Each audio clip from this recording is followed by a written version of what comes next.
Welcome to another episode of Decoding Project 2025, a special project of the Taking Down Trump podcast.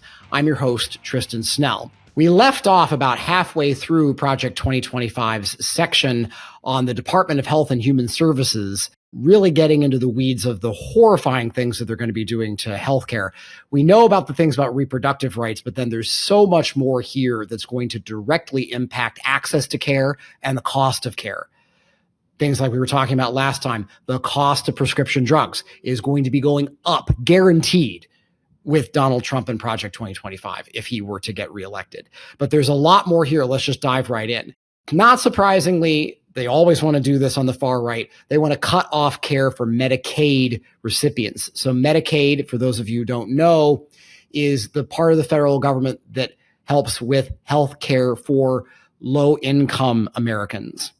So cutting off care to the poorest folks, the folks who need help the most, okay? And this comes from folks, a lot of them here, there's a part down a little bit further here, that actually is down at page 481, where they refer to in this document a biblically based definition of marriage and family. That's a direct quote. Biblically based definition of marriage and family.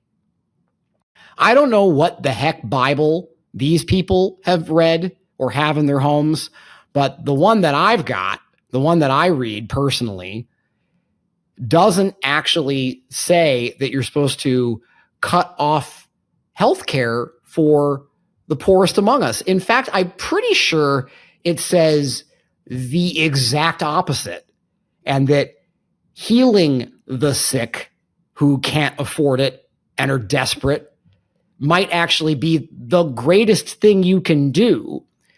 I think if you just clock the number of acts that Jesus undertakes in the Gospels, I think that most of the things had to do with healing people who could not turn anywhere else.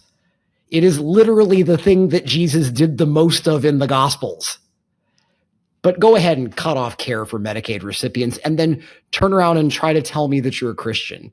Go ahead, I'll wait. That's a fun one. But let's just keep moving.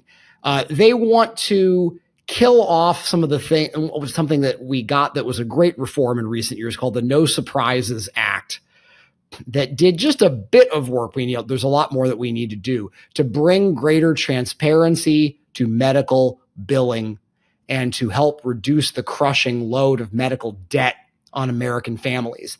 They want to get rid of that and let providers bill patients however much they want. So that's fun. Again, probably not surprising. But here's where we really get a one that I wasn't expecting we would still see from them. They want to, this is on page 470, they want to circumvent the Affordable Care Act prohibition on discriminating against pre-existing conditions. We all know what this is, I think, right? This is them again attempting to kill or gut the ACA, Obamacare. The ban against denying coverage for pre-existing conditions was one of the most important and popular reforms that the ACA brought about. Do we want to go back to the bad old days where having a condition like diabetes would prevent somebody from being able to get insurance? Because that's what used to happen before the ACA. And now insurers cannot do that.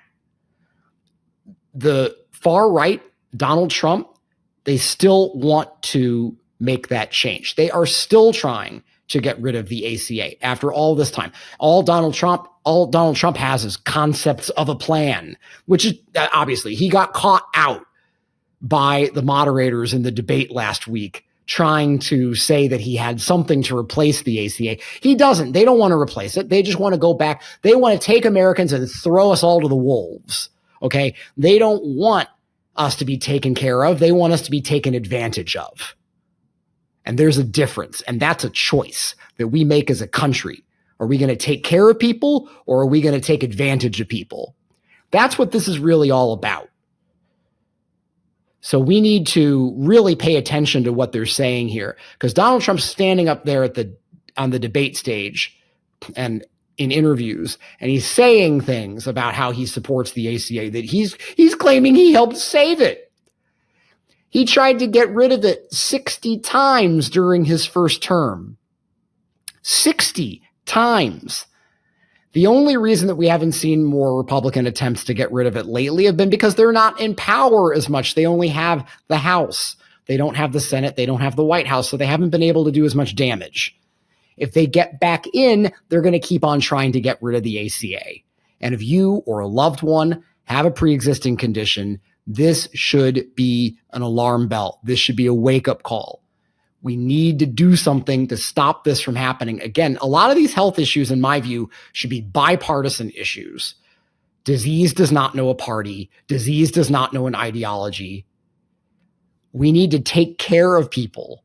And you can't take care of people if you're finding ways to screw them. And that's the difference. And there's not a lot of gray area there.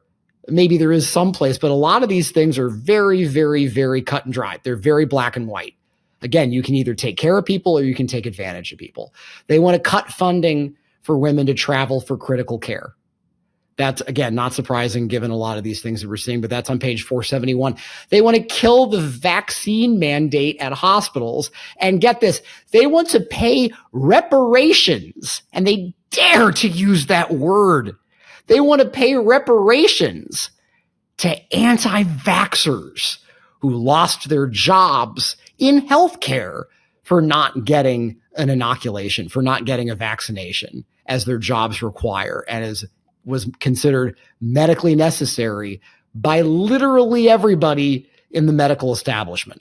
Okay. And that saved millions of lives, mind you. We lost over 1 million Americans because of COVID. We had a higher death rate than pretty much any advanced country by far. And we would have lost a couple million more if we hadn't had that vaccine roll out the way that we did. And they want to take the folks who tried to get in the way of that. They want to take the folks who would have let those millions of people additional die, and they want to give them a freaking medal. They want to give them money. They want to pay our taxpayer money to pay these people for reading something on the internet and then doing something that got them fired at their job. Okay, something that's core to their job about actually not harming people, right? That's the beginning of the Hippocratic Oath. Do no harm. Yeah, that's the thing that healthcare folks have to live by. You're doing harm if you've turned yourself into a walking cesspool of disease because you haven't bothered to get vaccinated. You're not only doing yourself harm, you're doing your family harm, you're doing your community harm. We don't need to go into all of this, but these were healthcare workers. So now you go into any doctor's office, any hospital, and you've got the confidence that you're being seen by folks that have actually been vaccinated. And then back to the wonderful things that they want to do in this document for, say, parents and families, children. They want to kill Head Start because, that's definitely pro-life and pro-family. Life for them begins at conception and ends at birth. And if it hasn't ended at that point, it'll end in a school shooting. And in the meantime, let's just make sure that they end any chance for any of these kids to get a good start in life by ending educational opportunities, making sure that they're starving instead of well-fed, all of those things. But yeah, let's just take the thing that has helped millions of American children do better before they get to school, disadvantaged folks coming from disadvantaged families, and let's just get rid of that, because, that's pro-life, right? We can all agree on that, right? That's pro-family.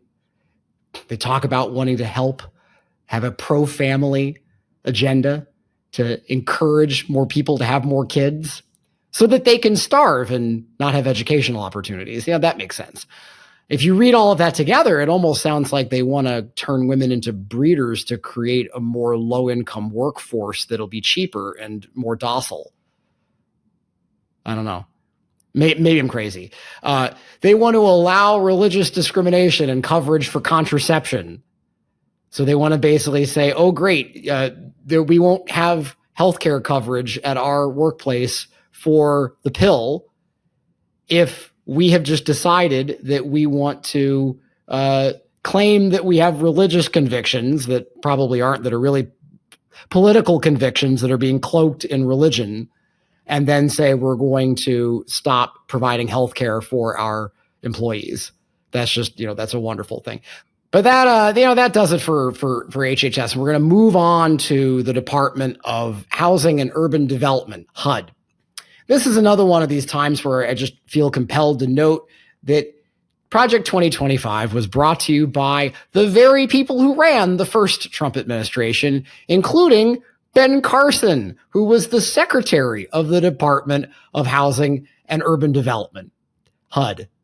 He was the cabinet secretary.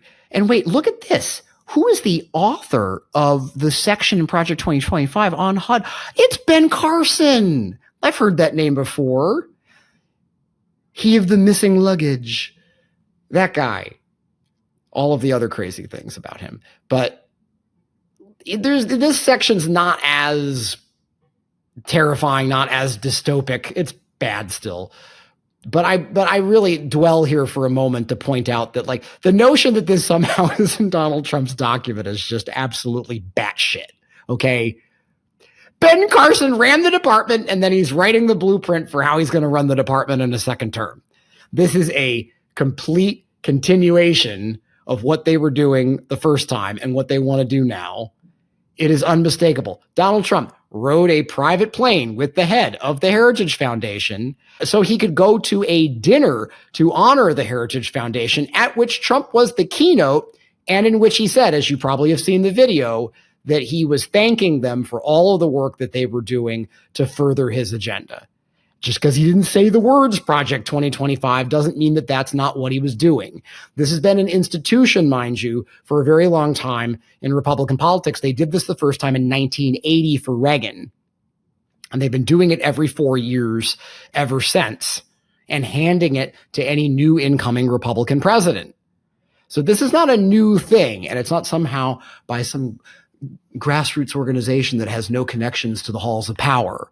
This is something that was very much literally handed to incoming presidents and their senior staff, written by, a lot of times, the very same senior staff members. Okay, just because Donald Trump didn't write this section and that Ben Carson did doesn't mean that it's not Donald Trump's document. We know what it would look like if Donald Trump wrote it. It would look like his Truth Social posts, and it wouldn't have as much policy in it. It would just have a lot of ranting in all caps. So they had Ben Carson, or somebody working for Ben Carson, write this section. But we'll just keep going. Once again, they talk about a cadre of political appointees. I love that word, though, because it starts to get a little bit closer to what they're really doing here. Cabal would be an even better word. It's also a fun word to get to use in a sentence. But they want to have a Trump cabal, a cadre, you can call it that too, with a bunch of political appointees, most of whom will have no subject matter expertise, no domain expertise, no knowledge about the areas that they're purporting to regulate. And they want to get those people in there without Senate approval so that they can start wrecking the federal government from day one and damn Congress. Don't care. They're just going to bypass Congress entirely. We have a language in here where they talk about rethinking and reimagining. Whenever they start talking about that or engaging in analysis about the future of the department, that means that they are going to conduct a study that will recommend the abolition of that department. So on 504, we can clearly see that, yet again, because Republicans have been trying to do this for a long time, they want to get rid of the Department of Housing and Urban Development because, God forbid, we would want to have any help in that area of America. They want to shift all power to Trump cronies and away from career officials who actually know what they're doing. And then, of course, what they're going to want to do here is to make sure that they're privatizing anything they can. What are they really doing here? This is yet another area in which this is really key. The last thing they want is more public-built housing, because that is something that competes with private developers like Donald Trump. Actually, Donald Trump hasn't developed anything in a very long time now. He just sticks his name on things in exchange for licensing fees. But Donald Trump's father, Fred Trump, made his fortune with federal subsidies to build housing units in Brooklyn and Queens. Donald Trump, however, at the margins in some of these instances was thereby kind of competing with the federal government actually directly building these units in New York City, directly building these units. Private developers would prefer if the federal government and states and localities built no units of housing. Never mind the housing shortage that we have in this country. Never mind that we should be looking for any solutions to get more housing units built, whether they are public or public-private partnerships, as we were talking about last time, anything in between. But that's why they want to get rid of HUD.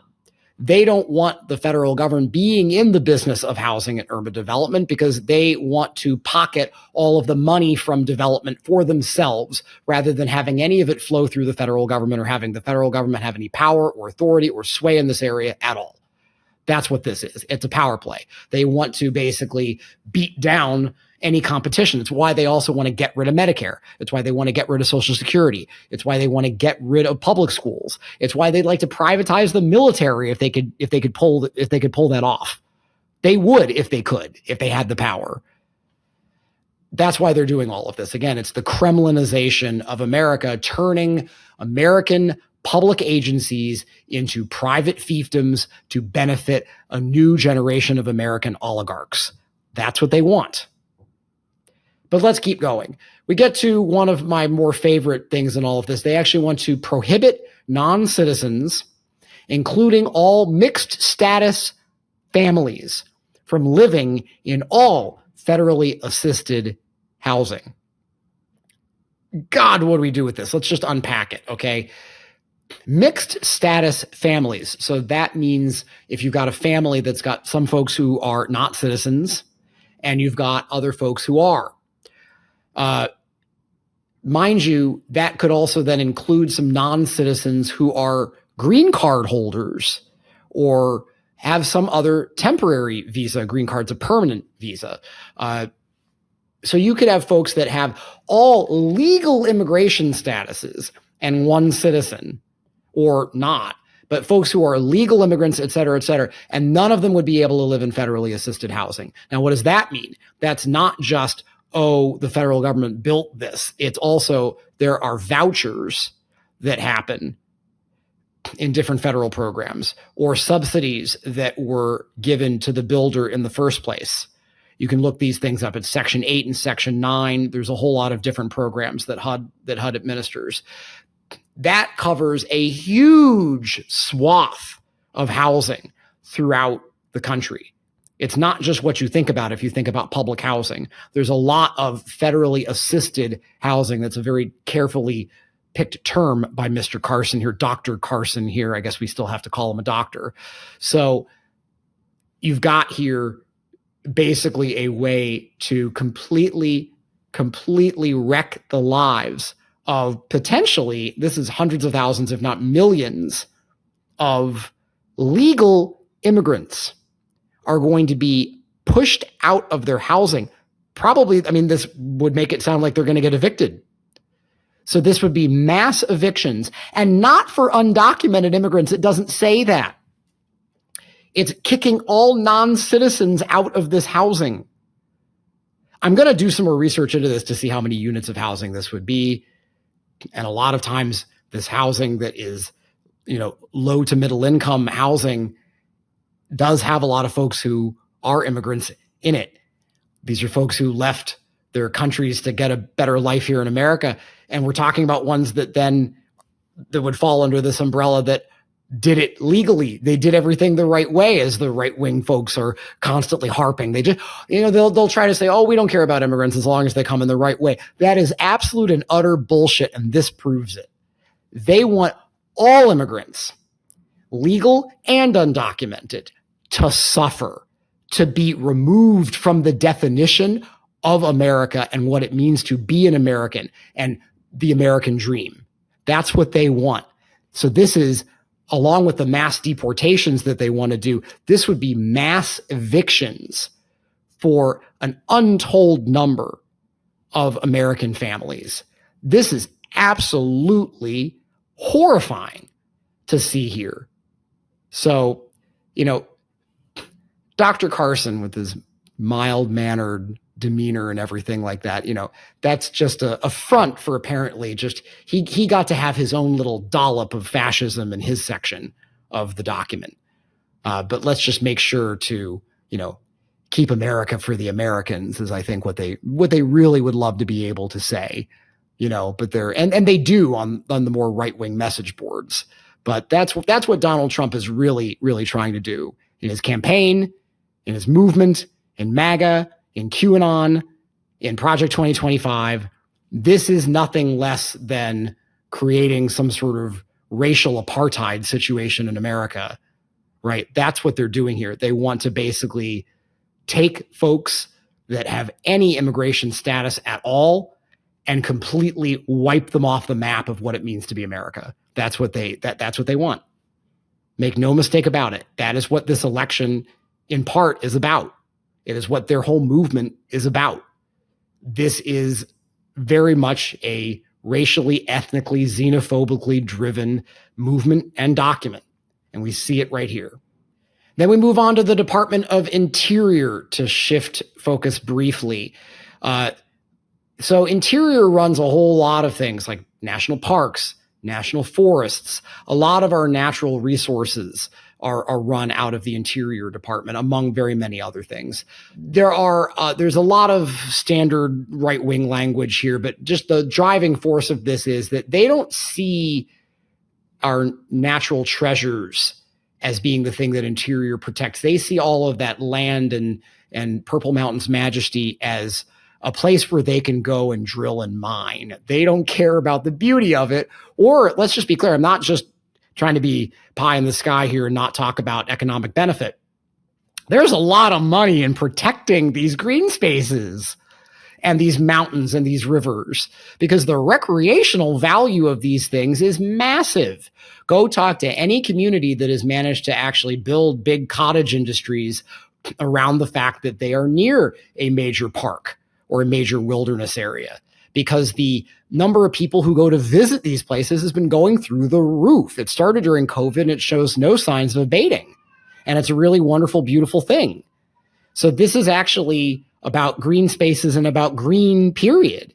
But no. Let's just treat all of that as a place where fossil fuels live, and we're going to strip mine that mountain, we're going to cut down that forest, and we're going to pollute that river. That's what we're going to do. It's not about wilderness or nature or parks. And, you get more specific things around page 523. They talk about vastly expanded drilling in Alaska. And then page 532, where they talk about cutting protection for national monuments. So there are a number of places that are not suitable to be made into parkland. A lot of it is because they're so wild that there's not actually a great place to then put in roads or lodges or campgrounds, anything like that. But they wanted to protect that beautiful place. And they thereby declared it a national monument to protect that. And that gives it a federal designation. You can't build on it. You can't mine. There are some ways that can be done, but it's very, very restricted. Okay. So that has happened a lot more in recent years as we've been trying to protect more and more of our precious national heritage, because it's a big part of what makes America, America. And again, I think this is a bipartisan issue. I don't think that only liberals are running around and going to national parks and get misty-eyed thinking about some of the beautiful places that we have in our wonderful country. Okay. I think the conservatives really care about those things too. Okay. And they're going to tear them up.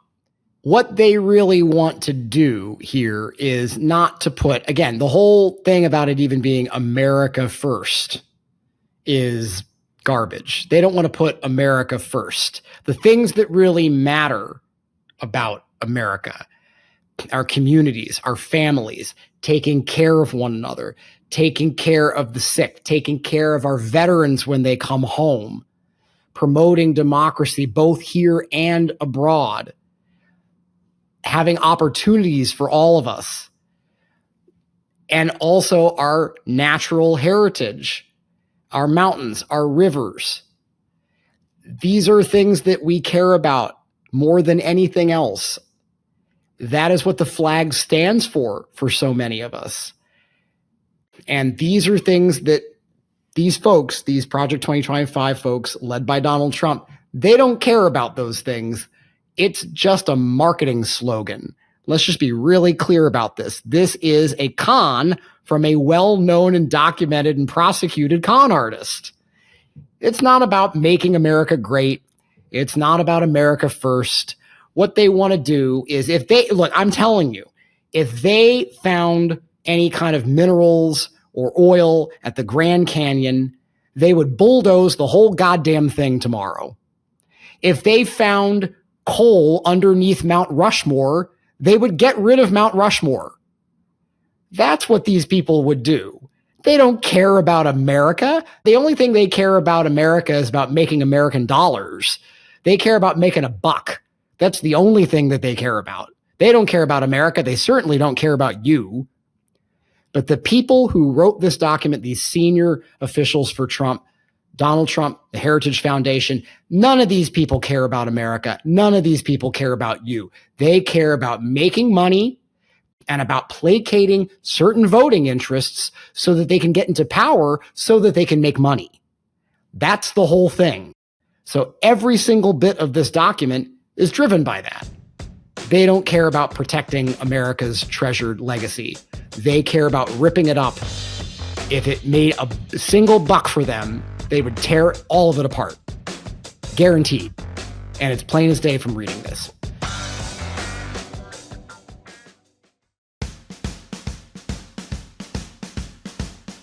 So that's our show for today. We're going to pick up with the Department of Justice tomorrow. Yes, it looks like we're going in alphabetical order here as we work our way through the rest of this document.